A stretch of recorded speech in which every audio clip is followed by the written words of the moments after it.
Hey guys, welcome to Ask Me a Definition. As young, we always had many questions on education and the system, where many remained unanswered till then. Here is a try to explore answers for those questions and help the possible stakeholders of education to lead a balanced life. So here I bring a series of colorful podcasts on the issues pertaining to education, the present day. And this session starting with a first module, Education for Heart, a journey towards NEP 2020. And you are listening to Mr. Amaresh, teacher in chemistry. Every child is born with a curious mind.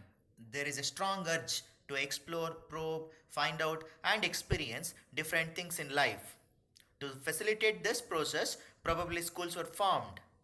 India was a path breaker in evolving what was known as the Gurukul system, wherein a young child was entrusted to the complete care and guidance of a guru.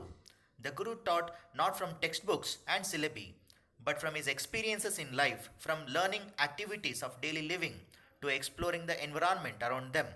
Children learned every aspect of an all round development that helped them to face life and to become better citizens. Somewhere along the way, we succumbed to Western influence and the Macaulay system of classroom education, which took over. The British were probably very clear in their intentions. They needed more and more educated clerks to manage their mammoth bureaucracy, and they aimed the education system towards such training. Half a century after independence, precious little has been done to change this way of thinking. We continue to give 15 years of education to provide graduates who have no more than textbook knowledge. Many industries and commercial establishments lament that they have to start the learning process all over again when they recruit people in their ranks. In the system, the learning process has become drudgery for the student.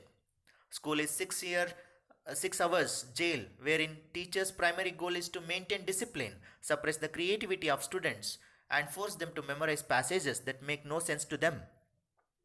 This scenario is very unfortunate because it kills the creativity and the inherent talent that every child is born with. If one could transform education from teaching to learning, if one could aim at the heart instead of the mind, if one could bring about attitudinal change instead of stuffing the brain with more and more data, the dream of Guruji Rabindranath Tagore would be fulfilled. The nation will wake up into an era where the mind is without fear and the head is held high. This task has to be taken up by parents who can make learning and adventurous using tools such as encyclopedia, knowledge books, computers, nature, social media. The parents can teach their children more about life than school can. Let every parent set aside a few minutes of the day to explore and read together, to correlate learning to real life situation and satiate the curiosity of the child. Encourage the child to freely ask question on any subject under the sun.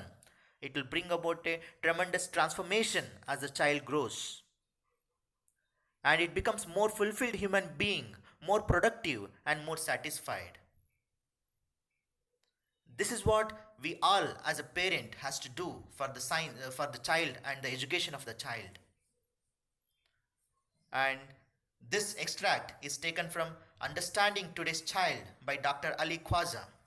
If you like such videos and want to listen more on this particular podcast, put your comments below. And also help me in answering this poor child observing and asking to his father, who is polishing car, "Dad, your car is worth a lot, isn't it?" The dad replies, "Yes, it cost a lot. It pays to take care of it. When I trade the car in, it will be worth more than what I take care of it." After some silence, the child asks, "Dad, I guess I am not worth very much.